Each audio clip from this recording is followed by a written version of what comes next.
انتہا کے لیے. حضور نور ہے محمود ہے محمد ہے. حضور نور ہے محمود ہے محمد ہے.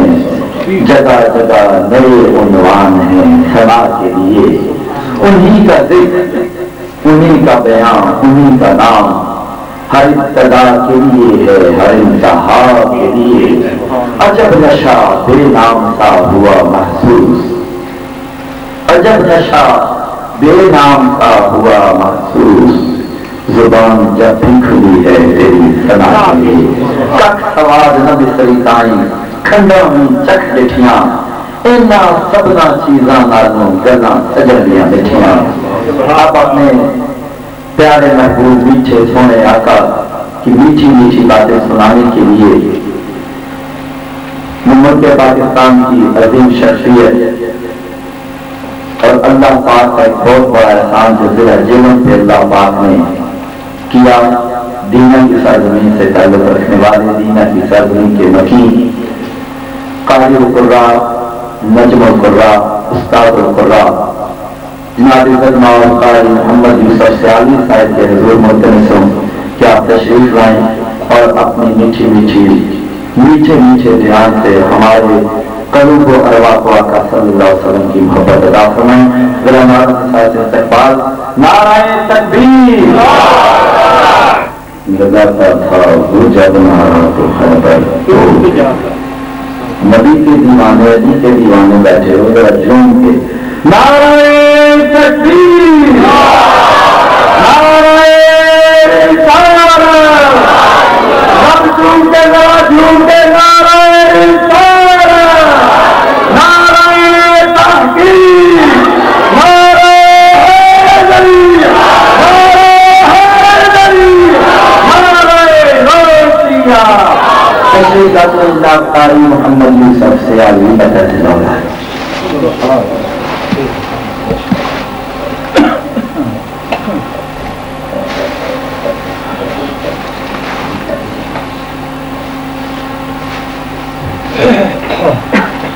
بسم الله الرحمن الرحيم. نحمده ونصلي ونسلم على رسوله الكريم. أما بعد فأعوذ بالله من الشيطان الرجيم. بسم الله الرحمن الرحيم. قال الله تبارك وتعالى في القرآن المجيد والفرقان الحميد وما خلقت الجن والإنس إلا ليعبدون. صدق الله مولانا العظيم. صدق وبلغ رسوله النبي الكريم الأمين. ونحن على ذلك لمن الشاهدين والشاكرين والحمد لله رب العالمين. درود پاک بآواز بلند.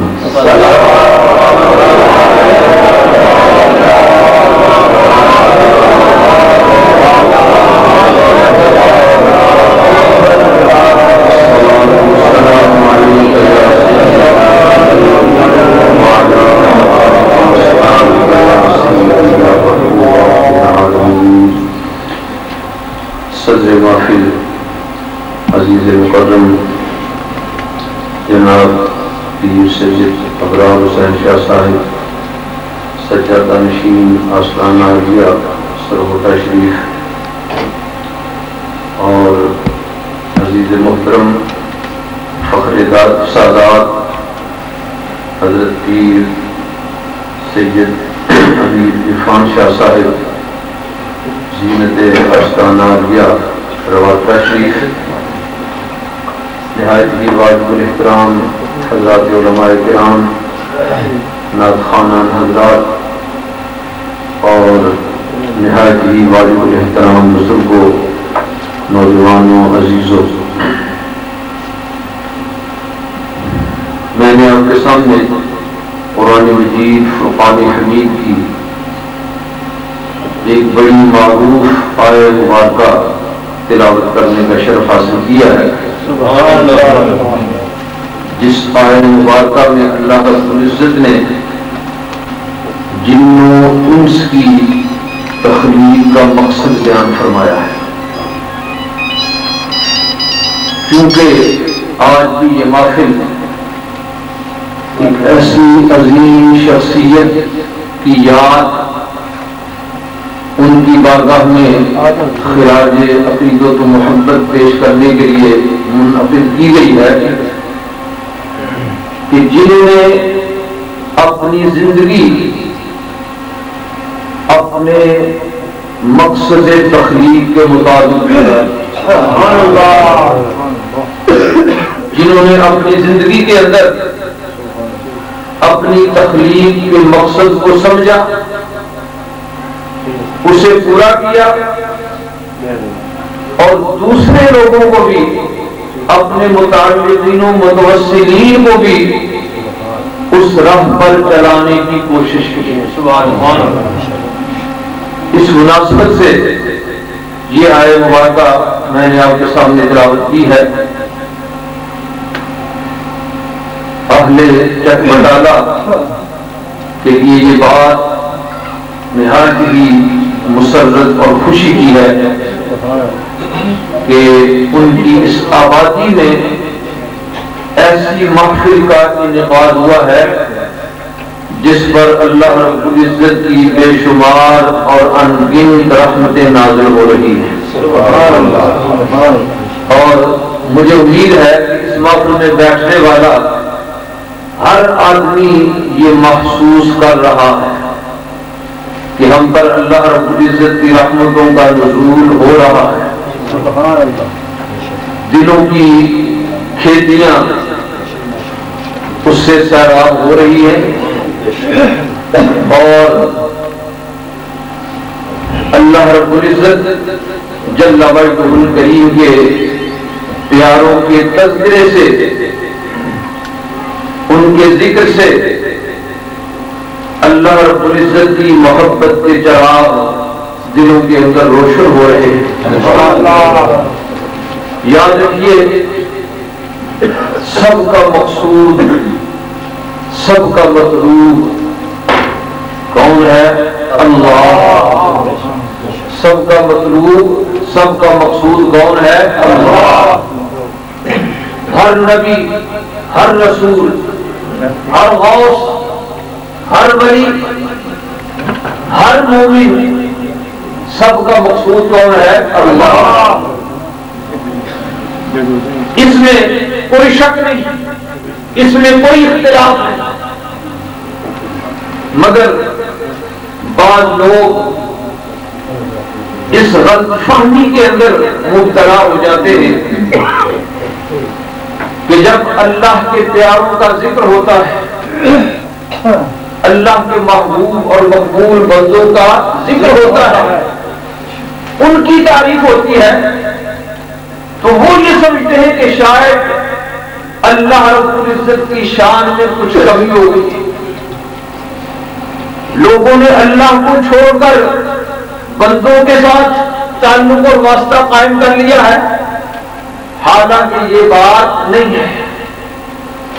اللہ کے ان بندوں کے ساتھ تعلق اور واسطہ قائم کرنے کا یہی مقصد ہے کہ اللہ کی ذات تک رسائی حاصل ہو۔ یاد رکھیے، ایک موٹی سی بات ہے، ہر آدمی اچھی طرح سے ذہن نشین کر سکتا ہے کہ اگر واسطے کی ضرورت نہ ہوتی، وسیلے کی ضرورت نہ ہوتی، ہر مخلوق براہ راست اللہ رب العزت سے فیض حاصل کر سکتی، اس کی ذات تک اس کی رسائی ہو سکتی، تو اللہ رب العزت 1,24,000 کم و بیش انبیاء کرام مبعوث نہ فرماتے۔ بے شک ان انبیاء کرام کی بعثت کا کیا مقصد ہے؟ پروردگار عالم نے کیوں مبعوث فرمایا؟ پروردگار عالم نے خود انہیں بھیجا، اور نبی اور رسول کی ذات وہ ہوتی ہے جو ذو جہتین ہوتی ہے، اس کی 2 جہتیں ہوتی ہیں۔ اگر 2 جہتیں نہ ہوں تو وہ نبی اور رسول ہو ہی نہیں سکتا۔ ہر نبی کے لیے، ہر رسول کے لیے ذو جہتین، دو جہتوں والا ہونا ضروری ہے کہ وہ ایک جہت کے لحاظ سے اللہ رب العزت سے فیض حاصل کرتا ہے اور دوسری جہت کے لحاظ سے مخلوق تک فیض پہنچاتا ہے۔ تو ہر نبی اور رسول کے لیے ذو جہتین ہونا ضروری ہے، لہذا اللہ کے ان بندوں کے ساتھ تعلق یہ معاذ اللہ اللہ سے دوری کے لیے نہیں بلکہ اللہ کے قرب اس کی ذات تک رسائی کے لیے ہے۔ اور یاد رکھیے یہ اللہ رب العزت نے قرآن مجید فرقان حمید میں اس کا حکم فرمایا، ایک تو ارشاد فرمایا وَقُولُوا مَعَ الصَّادِقِينَ، کہ اے ایمان والو اللہ سے ڈرو اور صادقین کی معیت اختیار کرو، ان کی صحبت ان کی سنگت اختیار۔ دوسرا سورہ فاتحہ شریف میں جو ہم ہر نماز کی ہر رکعت کے اندر پڑھتے ہیں اس کے اندر پروردگار عالم نے ایک دعا تعلیم فرمائی کہ میری بارگاہ میں میری حمد و ثنا عرض کرنے کے بعد ہاتھ باندھ کر کھڑے ہو کر میری بارگاہ میں عرض کرو اہدنا الصراط المستقیم، اے پروردگار عالم ہمیں سیدھے راستے پر چلا، صراط مستقیم پر چلا۔ دعا کو اللہ رب العزت نے یہی ختم نہیں فرما دیا کہ صرف اتنی دعا مانگ لو کہ اے پروردگار عالم ہمیں صراط مستقیم پر چلا، سیدھے راستے پر چلا۔ اللہ رب اگر یہاں دعا ختم ہو جاتی تو ذہنوں کے اندر شکوک و شبہات باقی رہ سکتے تھے کہ وہ صراط مستقیم کون تھا، اور آدمی اپنی مرضی کے مطابق اس کی تفسیر کرتا، اس کی تعبیر کرتا، لیکن پروردگار عالم نے اس شک و شبہ کو، اس تردد کو دور فرمایا اور صراط مستقیم کی تعیین خود فرمائی۔ سبحان اللہ، صراط مستقیم کون سا ہے، سیدھا راستہ کون سا ہے، خود آگے ارشاد فرمایا صراط الذین انعمت علیہم۔ وہ صراط مستقیم ان لوگوں کا راستہ ہے کہ اے مولا کریم جن پر تو نے انعام فرمایا، اور اللہ رب العزت نے انعام کن لوگوں پر فرمایا ہے یہ بھی قرآن مجید میں اللہ رب العزت نے ارشاد فرما دیا اولئک الذین انعم اللہ علیہم، وہ لوگ جن پر اللہ نے انعام فرمایا ہے وہ کون ہیں؟ من النبیین والصدیقین والشہداء والصالحین، تو یہ لوگ انعام یافتہ ہیں، یہ لوگ انعام یافتہ ہیں، یہ انعمت علیہم کا مصداق ہے۔ جب یہ لوگ انعمت علیہم کے مصداق ہیں اور ان کے راستے کو اللہ رب العزت نے صراط مستقیم فرمایا ہے تو پھر ان لوگوں کے قریب جانا، ان کی محفل، ان کی مجلس میں بیٹھنا، ان کی معیت اختیار کرنا، ان کے ساتھ تعلق قائم کرنا صراط مستقیم پر چلنے کے لیے ضروری ہوگا یا نہیں ہوگا؟ تو ان لوگوں سے ہم دور رہیں گے تو صراط مستقیم پر چلیں گے یا ان کے قریب ہوں گے تو صراط مستقیم پر چلیں گے؟ تو معلوم یہ ہوا کہ اللہ رب العزت اس آئے مبارکہ کے اندر، اس دعا کے اندر تعلیم یہ فرما رہا ہے کہ صراط مستقیم پر چلنے کے لیے میرے ان انعام یافتہ بندوں کے ساتھ اپنا تعلق قائم کرنا۔ اہل بٹالہ آپ خوش قسمت ہیں کہ اللہ رب العزت نے اللہ کے ایک ایسے ولی کے ساتھ آپ کو تعلق استوار کرنے کی توفیق عطا فرمائے۔ سب اس کی توفیق سے ہوتا ہے۔ اللہ رب العزت کی رحمت جب شامل حال ہوتی ہے تو پھر بندے کو یہ توفیق نصیب ہوتی ہے، اور میں یہ سمجھتا ہوں کہ اسی کی برکت ہے کہ آج آپ کے گاؤں کے اندر ایک پہلا حافظ قرآن بچہ پروردگار عالم کے فضل و کرم سے اور ان بزرگوں کی نسبت کی وجہ سے اللہ رب العزت نے آپ کو عطا فرمایا۔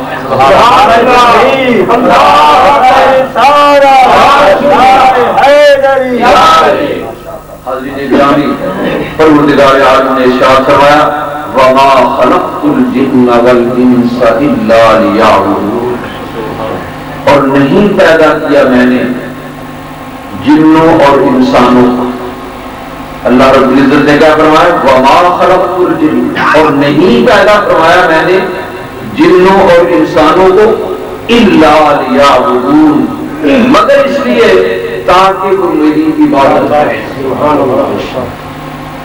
تو یہ جو اللہ رب العزت کے بیان کا اسلوب ہے، عربی زبان اور عربی لغت کے مطابق اسے حصر کہا جاتا ہے کہ جب کسی بات کو، کسی چیز کو کسی کے ساتھ مخصوص کرنا ہو، خاص کرنا ہو، تو اس کے لیے یہ اسلوب اختیار کیا جاتا ہے کہ پہلے نفی فرمائی وما خلقت الجن والانس، کہ میں نے جنوں اور انسانوں کو پیدا نہیں کیا.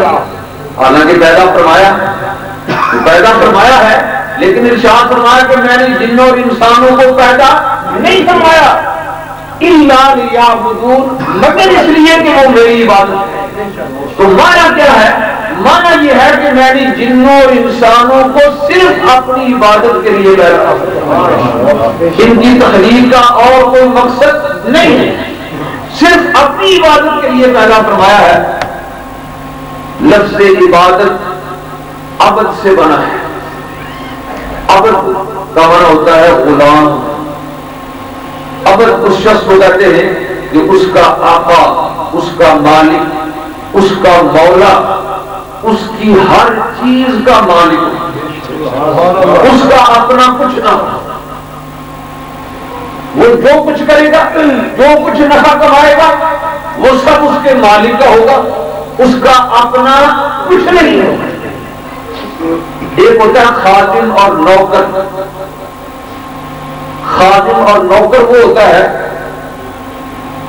کہ جس کو آپ ایک معاہدے کے تحت کسی کام پر معمور کرتے ہیں، کسی ڈیوٹی کے لیے اسے مقرر کرتے ہیں، چنانچہ اس کا کام بھی متعین ہوتا ہے اور اس کے بدلے آپ نے اسے جو معاوضہ دینا ہے وہ بھی مقرر ہوتا ہے. چنانچہ کوئی گھر کے اندر ملازم رکھتا ہے، کھیتی باڑی کے کام کے لیے زمیندار آدمی ہے کہ کھیتی باڑی کے کام کے لیے میں نے تجھے رکھا، اب اس کے علاوہ کوئی اور دوسرا کام اس سے لینا چاہے کہ وہ گھر میں مکان بنا رہا ہے تو اسے کہے کہ بھیا مکانوں کی تعمیر کے اندر بھی شامل ہو جاؤ، تو وہ خادم اور نوکر کہہ سکتا ہے کہ آپ نے مجھے اس لیے نہیں رکھا، مجھے اپنے کھیتی باڑی کے کارن. عبادت کو ہم چند کاموں کے اندر محصور کر دیں، محدود کر دیں. جس طرح عام طور پر ہمارے ذہن کے اندر ہوتا ہے کہ نماز پڑھنا عبادت ہے، زکات ادا کرنا عبادت ہے، صدقہ و خیرات کرنا عبادت ہے، حج پر جانا عبادت ہے. تو اگر عبادات کو ہم ان چند کاموں کے اندر محصور کر دیں، ان میں بند کر دیں کہ یہی کام عبادت ہے، تو پھر انسان یہ کام تو زندگی کے بہت سے تھوڑے سے حصے میں کرتا ہے. مثلا نماز 5 وقت فرض ہے، تو 5 وقت نماز فرض ادا کرنے میں زیادہ سے زیادہ 2 گھنٹے لگ جائیں گے، 3 گھنٹے صرف ہو جائیں گے، تو باقی 21 گھنٹے جو ہے وہ بغیر عبادت کے گزرے. زکات ادا کرنے میں کتنا سا وقت لگتا ہے، صدقہ و خیرات کرنے میں کتنا سا وقت لگتا ہے. زکات سال کے بعد اس آدمی پر فرض ہے جو صاحب نصاب ہے، جو صاحب نصاب نہیں اس پر زکات فرض ہی نہیں. ہر پوری زندگی میں ایک مرتبہ صاحب استطاعت پر فرض ہے، اگر وہ صاحب استطاعت نہیں ہوا پوری زندگی میں تو آج اس پر فرض ہی نہیں ہوا، یہ عبادت اس نے ادا ہی نہیں کی. تو پھر سوال یہ پیدا ہوتا ہے کہ جب اللہ رب العزت نے جنوں اور انسانوں کو صرف اپنی عبادت کے لیے پیدا فرمایا ہے، اور یہ عبادتیں تو پوری زندگی پر محیط نہیں ہیں، چند عبادات ادا کر سکتے ہیں تو پھر باقی زندگی جو ہے وہ ہم اس تخلیق کے مقصد کے لیے کس طرح گزار سکتے ہیں؟ تو لہذا معلوم یہ ہوا کہ عبادات صرف ان چند کاموں کے اندر محصور نہیں ہے کہ صرف نماز پڑھ لیں، صرف زکات ادا کر لیں، صرف حج کر لیں، صرف صدقہ و خیرات کر لیں تو عبادت مکمل ہو گئی۔ اور وما خلقت الجن والانس الا لیعبدون میں اللہ رب العزت نے جنوں اور انسانوں کی تخلیق کا جو مقصد بیان فرمایا ہے وہ پورا ہو گیا، وہ مکمل ہو گیا۔ تو ایسا نہیں ہے تو پھر اللہ رب العزت کے اس حکم کا کیا معنی ہے؟ تو معلوم یہ ہوا کہ عبادت ان چند کاموں کے اندر محصور نہیں ہے۔ عبادت کس چیز کا نام ہے؟ کہ اللہ رب العزت ارشاد فرمائے کہ میں نے جنوں اور انسانوں کو صرف اپنی عبادت کے لیے پیدا فرمایا ہے۔ تو عبادت نام ہے اللہ رب العزت کی اطاعت و فرما برداری۔ اللہ رب العزت ارشاد فرمائے کہ میں نے جنوں اور انسانوں کو اپنی اطاعت و فرما برداری کے لیے پیدا فرمایا۔ یہ نہیں کہ جب مسجد میں ہم نماز پڑھیں تو اس وقت اللہ رب العزت کی اطاعت و فرما برداری کریں اور جب مسجد سے باہر نکلیں تو پھر اپنی مرضی کے مطابق جو چاہے کریں۔ اگر ایسا ہو تو پھر ہم نے اپنی تخلیق کا مقصد پورا نہیں کیا۔ تو پروردگار عالم یہ ارشاد فرما رہے ہیں کہ میں نے جنوں اور انسانوں کو صرف اس لیے پیدا کیا کہ وہ میری عبادت کریں۔ تو معلوم یہ ہوا کہ انسان کے لیے اپنی پوری زندگی میں اپنے شب و روز، اپنا ہر کام، اپنے ہر قول و فعل، اپنے ہر چلنے پھرنے، غرضے کے اپنے ہر کام کے اندر اللہ رب العزت کی اطاعت و فرما برداری ضروری ہے۔ اگر یہ بات نہ ہو تو پھر ہم نے اپنی تخلیق کا مقصد پورا نہیں کیا۔ اور جن لوگوں نے اس مقصد کو پورا کیا، اس مقصد کو سمجھ لیا، اس پر عمل پیرا ہو گئے تو پھر اللہ رب العزت نے اپنی رحمتوں کے انعامات ان پر نچھاور فرما دیے۔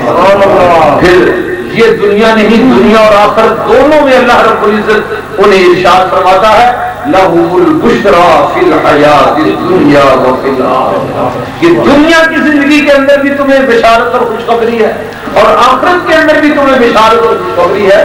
بخدا جن لوگوں نے عبادت کے اس مفہوم کو سمجھا، اس کے مطابق عمل کیا، اپنی زندگی گزاری، اپنا ہر قول و فعل اللہ رب العزت کی اطاعت و فرما برداری کے مطابق کیا تو پھر پروردگار عالم کائنات کی ہر چیز کو ان کے تابع فرما دیتا ہے۔